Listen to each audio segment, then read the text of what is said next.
पृथ्वी के केंद्र तक मार्ग बनाने की तैयारी। इस अद्भुत तीर्थयात्रा की शुरुआत से ही मैं इतने सारे आश्चर्यों से गुजरा हूँ कि मैं ये सोचने के लिए माफ़ किया जा सकता हूँ कि मैं किसी और आश्चर्य के प्रति पूरी तरह से दृढ़ हूँ। फिर भी 300 साल पहले इस जगह पर खुदे इन 2 अक्षरों को देखकर मैं अचंभित रह गया। न केवल जीवित चट्टान पर विद्वान किमियागर के नाम के पहले अक्षर दिखाई दे रहे थे, बल्कि वहाँ वह लोहे की नोक भी थी जिससे अक्षरों को उकेरा गया था।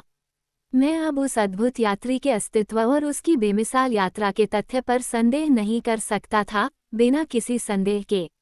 जब मैं इन विचारों में मग्न था, प्रोफेसर लिडेनब्रोक ने कुछ हद तक उत्साहपूर्ण प्रशंसा गीत प्रस्तुत किया, जिसमें अर्नेस्ट सक्नुसिम निस्संदेह नायक थे। अद्भुत प्रतिभावान, उसने चिल्लाते हुए कहा, तुमने एक संकेत नहीं भुलाया है जो मनुष्यों के लिए पृथ्वी की सतह के बीच से रास्ता खोल सकता है, और तुम्हारे साथी प्राणी 3 शताब्दियों के बाद भी इन गहरे और अंधेरे रास्तों से तुम्हारे पदचिह्नों का फिर से पता लगा सकते हैं। तुमने इन चमत्कारों के चिंतन को अपने अलावा अन्य लोगों के लिए सुरक्षित रखा है।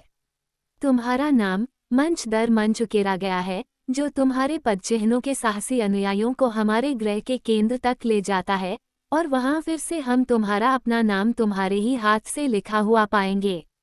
मैं भी इस काले ग्रेनाइट पृष्ठ पर अपना नाम लिखूंगा, लेकिन अब से हमेशा के लिए ये केप जो तुम्हारे द्वारा खोजे गए समुद्र में आगे बढ़ता है, तुम्हारे अपने शानदार नाम से जाना जाए, केप सक्नुसिम। ये प्रशंसा के शब्द मेरे कान में पड़े और मैं उत्साह की भावना को रोक नहीं सका जिससे मैं भी संक्रमित हो गया था। मेरे अंदर जोश की आग फिर से भड़क उठी। मैं सब कुछ भूल गया। मैंने अपने दिमाग से यात्रा के पिछले खतरों और हमारे लौटने के भविष्य के खतरे को निकाल दिया।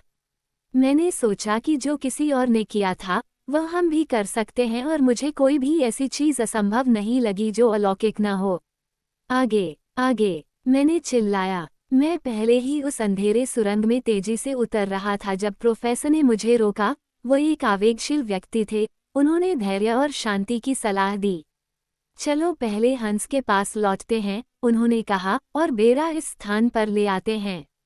मैंने उसकी बात मान ली और असंतुष्ट होकर तेजी से किनारे पर चट्टानों के बीच से निकल गया। मैंने कहा, चाचा, क्या आप जानते हैं कि मुझे ऐसा लगता है कि परिस्थितियों ने अब तक हमारे साथ अद्भुत मित्रता की है। तुम्हें ऐसा लगता है, एक्सल? इसमें कोई संदेह नहीं है, तूफान ने भी हमें सही रास्ते पर ला दिया है। उस तूफान को आशीर्वाद, इसने हमें इस तट पर वापस ला दिया है जहां से अच्छा मौसम हमें बहुत दूर ले जाता। मान लीजिए कि हमने अपने अग्रभाग पतवार के अग्रभाग से लिडेनब्रोक समुद्र के दक्षिणी किनारे को छू लिया होता, तो हमारा क्या होता? हमें कभी भी सक्नुसिम का नाम नहीं देखना पड़ता, और हम इस समय एक चट्टानी दुर्गम तट पर कैद होते। हाँ, एक्सल, ये सौभाग्य की बात है कि जब हम दक्षिण की ओर जा रहे थे, तो हमें केप सक्नुसिम में उत्तर की ओर लौट जाना चाहिए था। मुझे कहना चाहिए कि यह आश्चर्यजनक है, और मुझे लगता है कि मेरे पास इसे समझाने का कोई तरीका नहीं है। इसका क्या मतलब है, चाचा? हमारा काम तथ्यों की व्याख्या करना नहीं है, बल्कि उनका उपयोग करना है। जरूर, लेकिन ठीक है चाचा, हम उत्तरी मार्ग पर चलेंगे और यूरोप के उत्तरी देशों के नीचे से गुजरेंगे, स्वीडन, रूस, साइबेरिया के नीचे से, कौन जानता है कि कहाँ, बजाय अफ्रीका के रेगिस्तानों या शायद अटलांटिक की लहरों के नीचे छिपने के, और यही मैं जानना चाहता हूँ। हाँ, एक्सल, तुम सही हो। ये सब अच्छा ही हुआ, क्योंकि हम उस थके हुए, क्षैतिज समुद्र से निकल आए हैं, जो हमें कहीं नहीं ले गया था। अब हम नीचे, नीचे, नीचे जाएंगे। क्या तुम जानते हो कि अब दुनिया के केंद्र से केवल 1500 लीग की दूरी है? बस इतना ही, मैंने चिल्लाते हुए कहा। क्यों, ये कुछ भी नहीं है। चलो शुरू करते हैं, मार्च। जब हम शिकारी से मिले, तब भी यह सब पागलपन भरी बातें चल रही थीं। हमारे तुरंत प्रस्थान के लिए सब कुछ तैयार था। जहाज पर हर तरह की रस्सी रखी गई थी। हमने अपनी जगह ले ली, और पाल सेट करके हंस ने हमें तट के साथ केप सक्नुसिम तक पहुंचाया। हवा उस तरह के जहाज के लिए अनुकूल नहीं थी जो उथले पानी के लिए उपयुक्त नहीं था। कई जगहों पर हमें लोहे की नुकीली छड़ियों से खुद को धकेलना पड़ा। अक्सर सतह के ठीक नीचे धंसी हुई चट्टानें हमें अपने सीधे रास्ते से भटकने पर मजबूर कर देती थीं। आखिरकार 3 घंटे की नौकायन के बाद शाम के लगभग 6 बजे हम अपने उतरने के लिए उपयुक्त जगह पर पहुंच गए। मैं किनारे पर कूद गया, मेरे चाचा और आइसलैंडर भी उसके पीछे थे। इस छोटी सी यात्रा ने मेरे उत्साह को कम नहीं किया।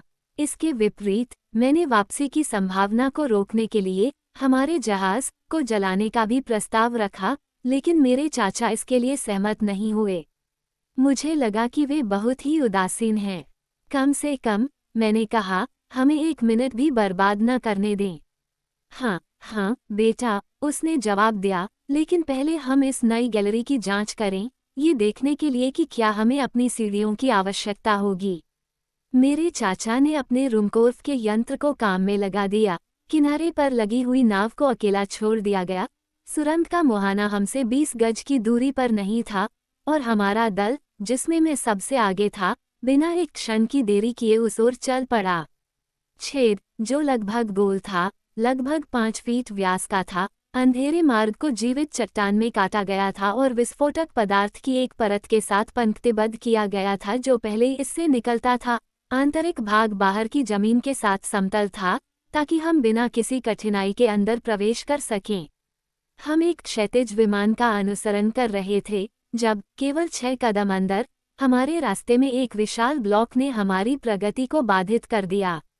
शापित चट्टान, मैंने आवेश में चिल्लाते हुए कहा, क्योंकि मैंने स्वयं को अचानक एक दुर्गम बाधा के सामने पाया था। दाएं बाएं, ऊपर नीचे, अगल बगल, हम व्यर्थ ही रास्ता ढूंढते रहे, आगे बढ़ने का कोई रास्ता नहीं था। मैं बुरी तरह निराश हो गया, और मैं ये स्वीकार नहीं करूंगा कि बाधा अंतिम थी। मैं रुक गया, मैंने ब्लॉक के नीचे देखा, कोई रास्ता नहीं था।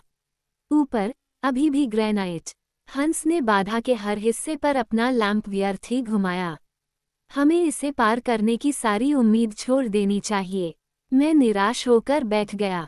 मेरे चाचा संकरी गली में इधर उधर टहल रहे थे। लेकिन सक्नुसिम के साथ क्या हुआ? मैंने पूछा। हाँ, मेरे चाचा ने कहा, क्या उन्हें इस पत्थर की बाधा ने रोका था? नहीं, नहीं, मैंने उत्साह से उत्तर दिया। चट्टान का ये टुकड़ा किसी झटके या ऐंठन से हिल गया है, या उन चुंबकीय तूफानों में से एक से जो इन क्षेत्रों को हिलाते हैं और उसके लिए खुले मार्ग को अवरुद्ध कर दिया है। सक्नुसिम के सतह पर लौटने और इस विशाल टुकड़े के गिरने के बाद से कई साल बीत चुके हैं। क्या ये स्पष्ट नहीं है कि यह गैलरी कभी लावा के मार्ग के लिए खुला रास्ता था और उस समय एक मुक्त मार्ग रहा होगा? यहाँ हाल ही में दरारें हैं जो ग्रेनाइट की छत को मोड़ रही हैं और चैनल बना रही हैं। ये छत खुद चट्टान के टुकड़ों से बनी है, विशाल पत्थरों से, जैसे कि किसी दैत्य के हाथ से, लेकिन एक समय में निष्कासन बल सामान्य से अधिक था, और यह ब्लॉक, एक खंडहर मेहराब के गिरते हुए कीस्टोन की तरह, जमीन पर फिसल गया और रास्ता अवरुद्ध कर दिया। ये केवल एक आकस्मिक बाधा है, जिसे सक्नुसिम ने पूरा नहीं किया, और यदि हम इसे नष्ट नहीं करते हैं तो हम पृथ्वी के केंद्र तक पहुंचने के अयोग्य होंगे। ऐसा मेरा वाक्य था। प्रोफेसर की आत्मा मुझमें समा गई थी। खोज की प्रतिभा ने मुझ पर पूरी तरह कब्जा कर लिया था। मैं अतीत को भूल गया, मैंने भविष्य को तुच्छ जाना। मैंने इस पृथ्वी की सतह की चीज़ों के बारे में एक बार भी नहीं सोचा जिसमें मैं गोता लगा चुका था।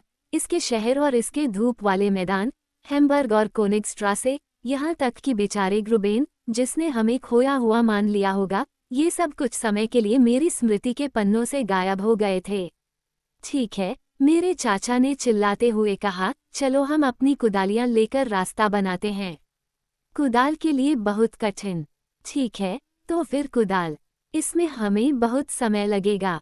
तो क्या? क्यों बारूद? बिल्कुल, चलो बाधा को खोदकर उड़ा दें। ओह, हाँ, यह विस्फोट करने के लिए केवल एक छोटा सा पत्थर है। हंस, काम पर जाओ, मेरे चाचा ने चिल्लाया। आइसलैंडर वापस नाव पर आया और जल्द ही एक लोहे की छड़ लेकर वापस आया जिसका इस्तेमाल उसने चार्ज के लिए एक छेद बनाने में किया। यह कोई आसान काम नहीं था। एक छेद इतना बड़ा बनाना था कि उसमें 50 पाउंड गनकॉटन समा सके, जिसकी विस्तार शक्ति बारूद से 4 गुना ज्यादा होती है। मैं बहुत उत्साहित था। जब हंस काम पर था, मैं अपने चाचा की मदद कर रहा था ताकि वे गीले पाउडर को लिनेन में लपेटकर धीमी आंच पर माचिस बना सकें। ये काम करेगा, मैंने कहा। ये होगा, मेरे चाचा ने उत्तर दिया। मध्य रात्रि तक हमारी खनन तैयारियां पूरी हो गई थीं। चार्ज को छेद में घुसा दिया गया था और गैलरी के साथ धीरे धीरे खुलने वाली माचिस का अंत छेद के बाहर दिखाई दे रहा था। अब एक चिंगारी हमारी सारी तैयारियों को क्रियाशीलता में बदल देगी। कल, प्रोफेसर ने कहा। मुझे हार माननी पड़ी और 6 घंटे तक इंतजार करना पड़ा।